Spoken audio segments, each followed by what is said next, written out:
Hi, Sai. Thank you for coming onto the channel. How are you doing? Oh, good man. Yeah, you okay?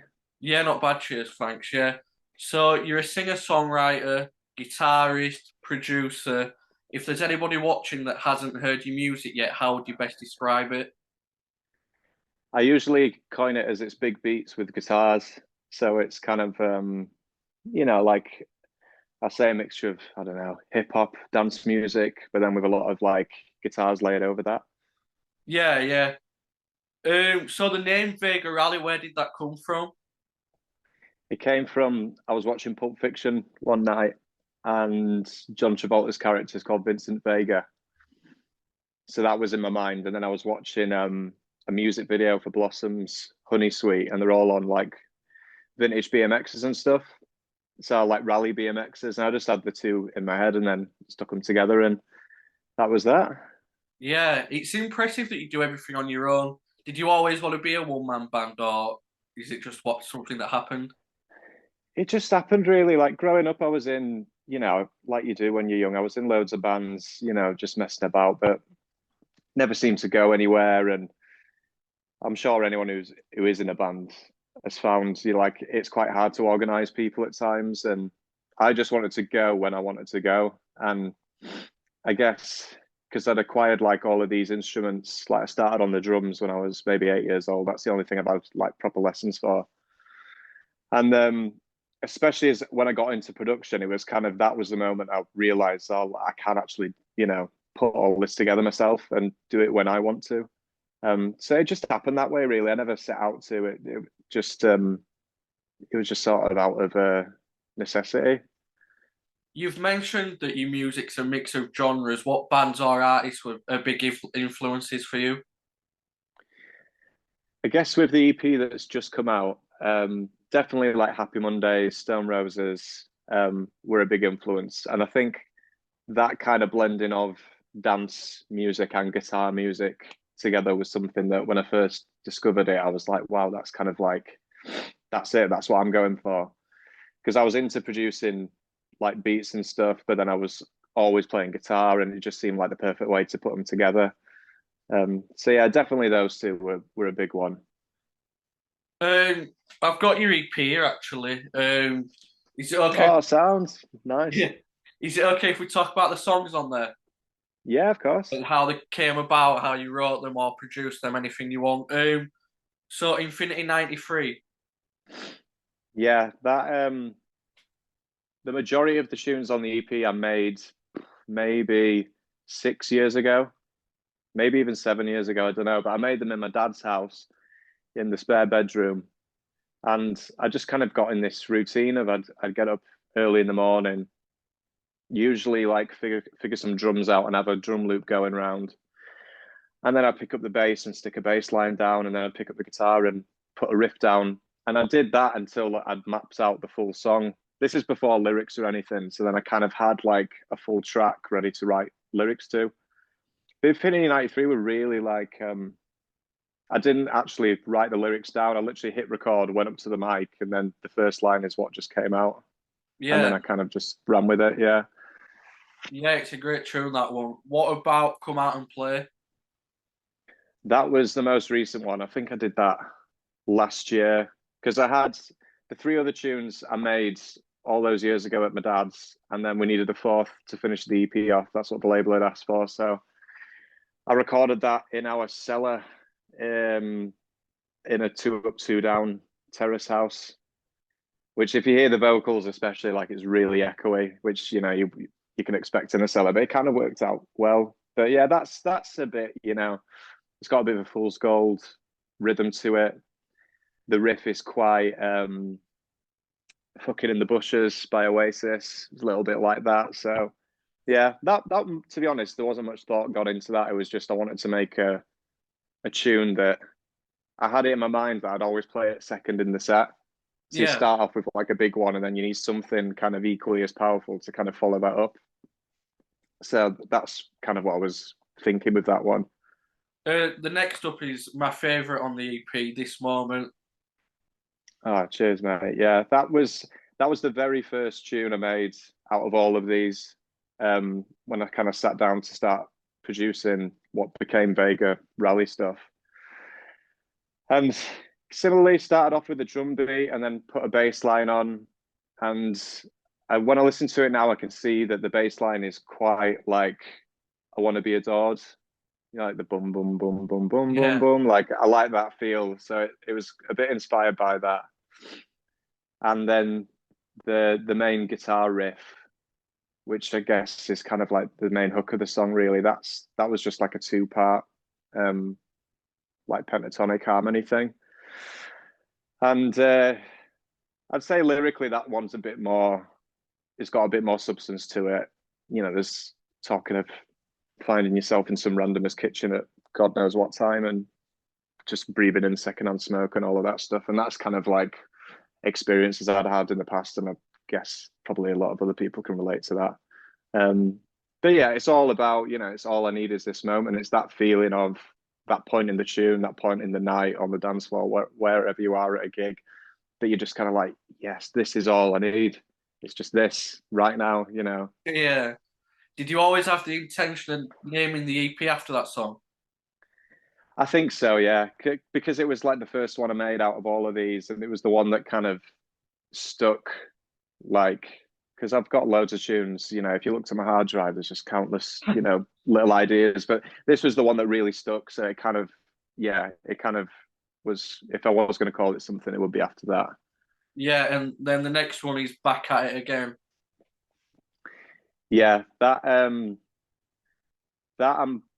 probably the most proud of production wise, because like the string sections and that really kind of elevates the song. I wanted something with there was a bit bittersweet and kind of like football highlight. I can't remember what it was. It was some FA Cup or something, but Sky had like a jingle that they kept playing every time it would cut to adverts, and they had these dun dun dun dun, dun strings, and I was like, I want to do that on a tune somehow. Um, and yes, I'm really pleased with that. It's a good, it's got a good dynamic, that tune. It kind of, you know, kicks in pretty hard and then it drops to like an acoustic and then it builds up again. And then in the end, it's just got this big string crescendo. But yeah, that's probably, I like, other than this moment, I'd say that's my favorite off the EP. Yeah, you mentioned that you some of these songs are from like 6, 7 years ago. Can you remember the first Yeah. song that you wrote? Like ever. Yeah. Yeah. Oh God. I don't know. It'd probably be some little acoustic, soppy acoustic thing that I wrote when I was, I don't know, 10 years old or 11. I Oh, remember the right, yeah. chords. Like I can't remember what the thing is, but I mean, I did a lot of dance tunes before I was doing what I'm doing now, so Yeah, it'd yeah. probably be like a pretty sort of heavy house track, I guess. Yeah, but no, I remember riffs and chords and melodies more than I remember like words. So I can like if I sit down with the guitar, I can like play a chord sequence that I remember playing when I was 11. So it Yeah. probably would have been one of them. You said on the other one of the other songs that lyrics came last. Do you ever get like writer's block? It always is the last thing I do because I think the melody is the main thing, the melody of what you're singing. And if you can get good words to fit with that, then it's great. But it has to be you can have really good words, but if the melody is rubbish, it's not going to kind of catch on. I don't Yeah, think so. But I mean, I do write bits and bobs of lyrics, and I've got notes in my phone of just one or two lines that I'll think of, and I might come back to them. But yeah, I'm I find it like interesting when songwriters can just write a sheet of lyrics out and then make a great tune to that. There's someone like Elton John and Bernie Taupin, like I don't know how that works. That he yeah. can like hand him a sheet of lyrics with like Rocket Man on, and then he turns it into what we know it as. Like that's wild to me. But you know, there's no like right or wrong way of doing it. It's just whatever like gives you that buzz. What do you get the most inspiration from? Uh, I'd say like your classic really good songwriters. So Bob Dylan, Simon and Garfunkel, the Beatles, songs that you can kind of that you don't even need any instruments there. You can literally just go, when I find myself in times of trouble, and then everyone knows what it is. Like it's Yeah.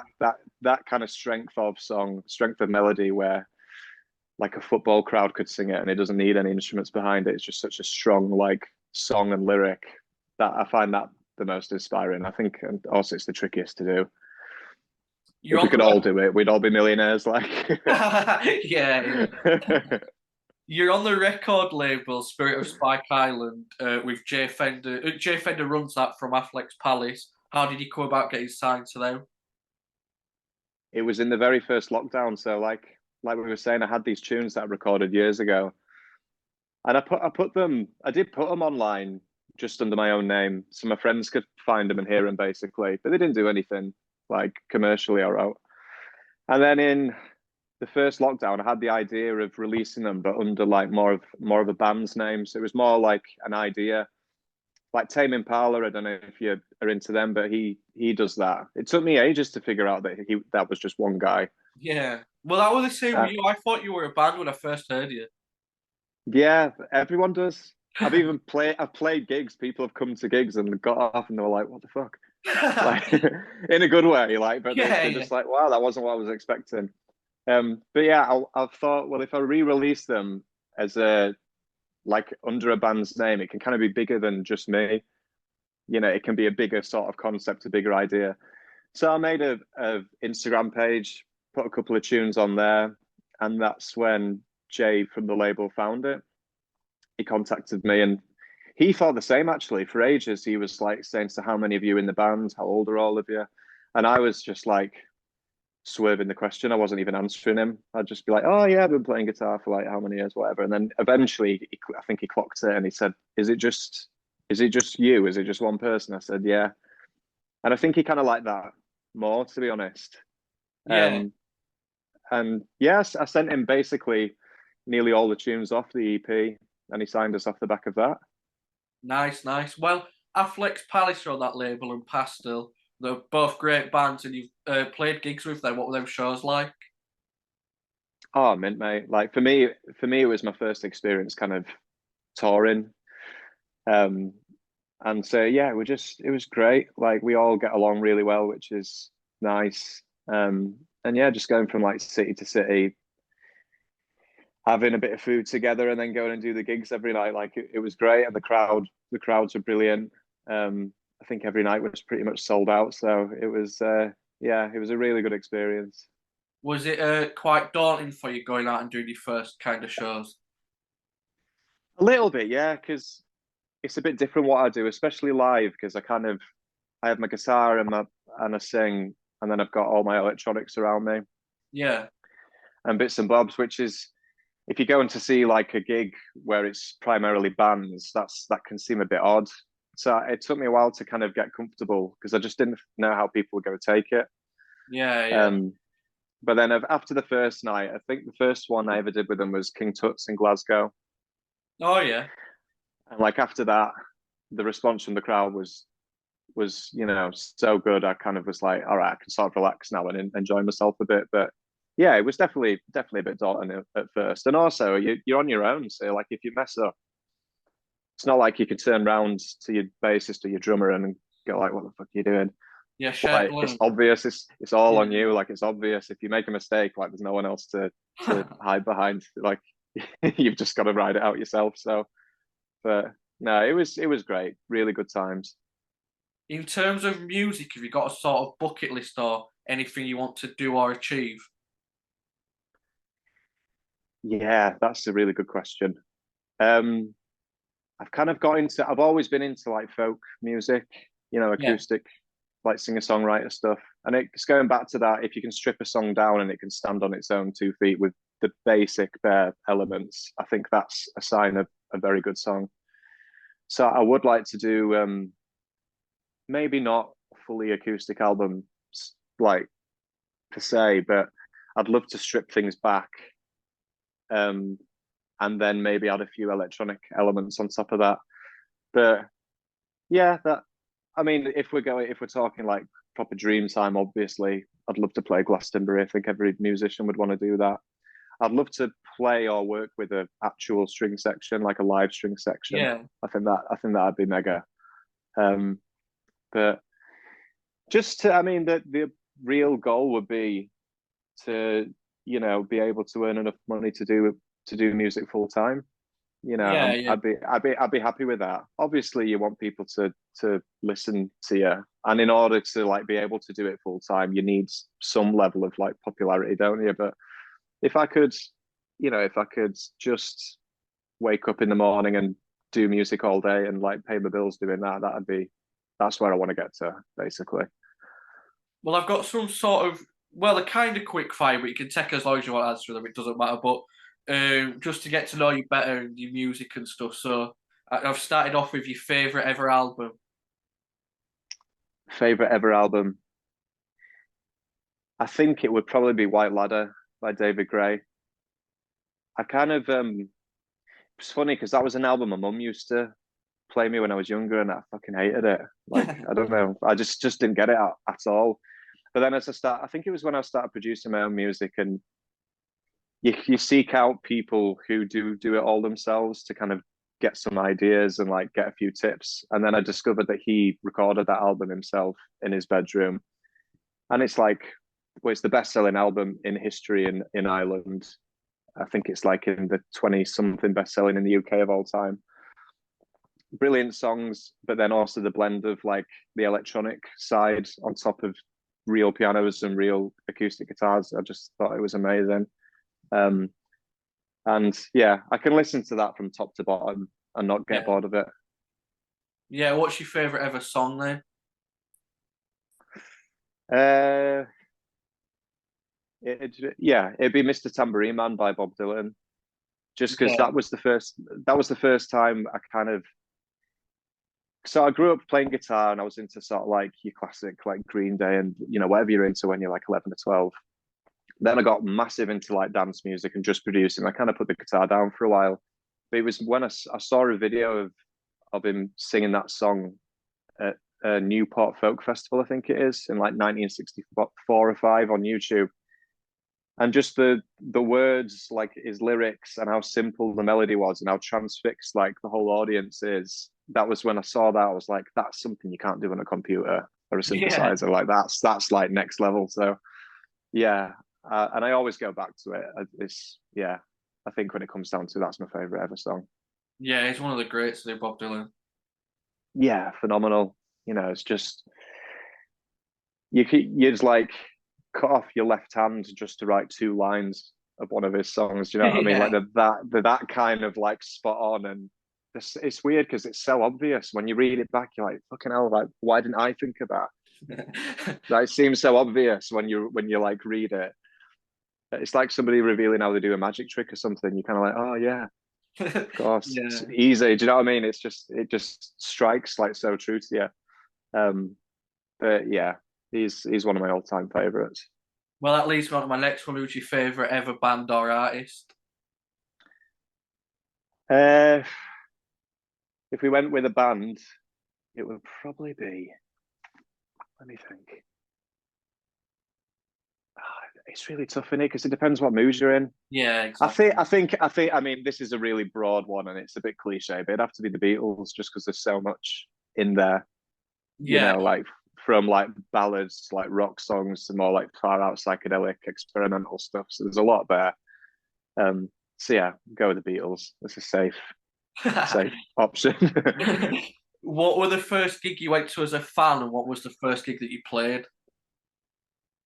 First gig I went to as a fan would. Let me think. I know my dad took me to see Green Day actually. Oh yeah, This was like just as American Idiot had come out, and I was 11, and like that, obviously, that was massive. Like, I'm not too into them anymore, but that was like the first sort of aggressive guitar music that I kind of saw live, and yeah, it's still a cracking gig. Like, they're brilliant yeah. live. Um, Where was it at? it was at the MEN, as it was. I Oh don't yeah, even know what that arena's called anymore in Manchester. But it was. I oh always know it as the MEN. yeah, yeah. Yeah, but it was there. Um, and then the first gig I played myself was probably, it would have been like just a little acoustic covers gig in like a local pub in Huddersfield, I think. Yeah, I've done that many of them. Like I couldn't pin one down, but it would have been one of them. What's your favourite ever gig you've been to? I saw Sam Fender last year at the Utilita Arena in Birmingham. That blew me away. That was brilliant, and it was just a great like crowds. It was Yeah, like all ages. Massive mix of people, and everyone just absolutely loving it. Like it was a really nice, just everything about it was great. So that's definitely up there. They're saying that I did see David Gray do his 20th anniversary tour of the White Ladder, and he played the whole album from top to bottom. So obviously, me being such a big fan of that, to see that live was pretty like mind blowing. Um, yeah. so yeah, one of those two. Last year was quite a big year for South End, and he played at St James's Park. He's kind of grown in popularity now, hasn't Massively, yeah, yeah. I think to be honest, when his first album came out, like I didn't take that much notice of him. Not that I didn't like it, I just kind of never delved into it. But then the 17 Going Under album is just an absolute like banger, isn't it? There's he? Yeah, so many good man. tunes on it.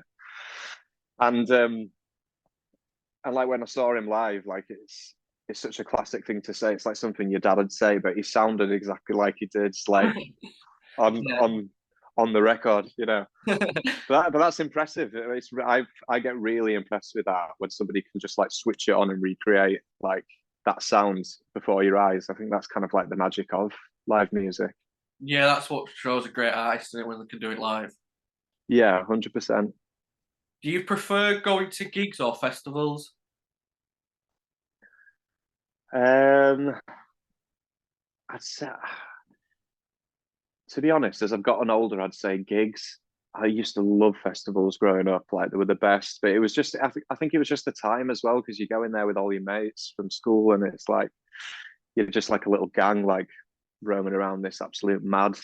Do you know what I mean? But no, I think now because I don't know. I think I pay more attention at a gig because I'm going Yeah. specifically to see like one person. I think I get a little bit more out of it than at a festival. But saying that, festival crowds are like unbelievable. Well, yeah, that leads me to my next one. You played Isle of Wight this year. You played there. It was last year. I did Truck Festival in Oxford this year. But yeah, Isle of Wight was last year, which was great. What was Truck Festival like as well? That was really good. Like I'd say on a par with Isle of Wight, to be honest. Really? Yeah. Um, yeah, it kind of the tent was a little bit bigger, and I think I just kind of hit it at the right time because I played on the Thursday, I think. So like the main trucks are a lot smaller than Isle of Wight as well, so there's less stages to go at, and especially on Thursday, not all the stages were open, so like a lot of people flooded into where I was playing, Yeah. um, and yeah, like really responded really well. It was just a really nice vibe backstage, and yeah, we're good. But they've both been a lot of fun. Yeah. Good. So my last like quick fire question is if you could have if I've you not could been answering these very quick, have I? no, it's fine. Honestly, I'd rather you take longer, but like a slow burn rather than a quick fire. no, it's fine. Honestly, I prefer that. But my next Right. one is if you could have a super group of your favorite musicians and you can be in it, who would be in it? Right. So it'd be Keith Moon on drums, and then on bass, probably Paul McCartney because he can help with the songwriting as well. Um, and then maybe like who would I have on who would I have on guitar? I'll tell you what, and this is a bit like he's not like massively famous, but there's a guy that on Instagram called Nathaniel Murphy, and he's a British guy living in America, and he works in a guitar shop, and he just uploads these like videos on his Instagram. He's absolutely unbelievable, like Oh yeah, yeah. just crazy technique. Like he can play the bass line and the vocal line of any song at the same time, and his fingers are like stretching like spider legs. You just sort of like, what? How are you doing that? So I'd get him in, and I'd have who would I have on vocal? I don't know. I was going to say Liam Gallagher, but that'd be just a bit too obvious. Freddie Mercury, let's go with that. He'd be a good All front man. right. Yeah, and I think I'd just be sat at the side pressing a few buttons, and I'd just watch. Yeah. Yeah, and I've missed bass. We'll go with John Entwistle on bass from the Who as well. All right. Yeah. Yeah. If you, oh no, sorry. What have you got planned for the future with Vega Rally? In the kind of immediate future, I'm doing a gig with a band called Big Image in Oh Birmingham yeah. at the Sunflower Lounge on the 22nd of December. So that'll be a nice way to kind of round off the year. I've got a couple of remixes already in the bag, which will be coming out maybe end of this year, sort of early next year for a couple of different artists. But I don't know how much I can talk about that. But I'm really excited about that. You Um, did a remix for Pastel's Deep and Holy song. How did that come about? that was James's idea, the guitarist in Pastel. Oh We were yeah. filming we were filming the music video for Infinity 93, and they're both have a bit of a cameo in it, just kicking the ball about. And he just said it at the end of the day. He went, "Oh, you should do a remix of one of our tunes." And I was like, "Yeah, that's a good idea." And floated it by Jay, and he said, "Yeah," and it's perfect timing because there was a gap between neither of us had anything coming out for a while, so it kind of filled that gap, and it seemed to go down really well. And like I've just moved house, so like we're in my new lounge here, but like our old house was just a two up, two down, and I made it like in the kitchen. And then a few weeks after it came out, I got sent a video of Paul Gallagher playing it at the Etihad just before Liam was about to go on stage, Yeah. which was just like, what the fuck? Because Mental. I was literally sat like at the dining room table where I'd made it. I was like, got this video like that's playing at the Etihad right now. What the fuck? That's great, um, man. yeah, it's mad, man. But I really enjoy doing them. And to be honest, these two remixes that I've got in the bag, it's probably some of the like my favorite bit of production I've done. I'd say I've been listening to them more than I've been listening to the EP. What's it like remixing a song for somebody else? Is there any pressure on it? Because obviously it's their song. A little bit, yeah. You don't want to kind of take it too far away from the original, I think, because it just wouldn't make any sense. But it's a little bit nerve wracking because you can put a lot of time into it and get to a point where you like it. But at the end of the day, if the artist doesn't like it, then it's not going to come out. Yeah, So yeah. that's a bit you can get it to a point where you're like, oh, I'm really excited about this, and then you send it away and you're just like, fingers crossed. I hope they feel the same. Um, but so far it's we've both kind of been on the same page, which is nice. But it's fun. It's good to kind of like it can spark your own ideas as well. Like in the process of doing it, you can find a new sound or like hear like a different melody that's not in the song, but you'll be like, oh well, I'll use that then Yeah, yeah. in something else. What? But yeah, Oh, what are you saying? Sorry. no, carry on. Sorry. Well, I'm going to say, what else have you got planned then for the future? It'll be another EP, I guess.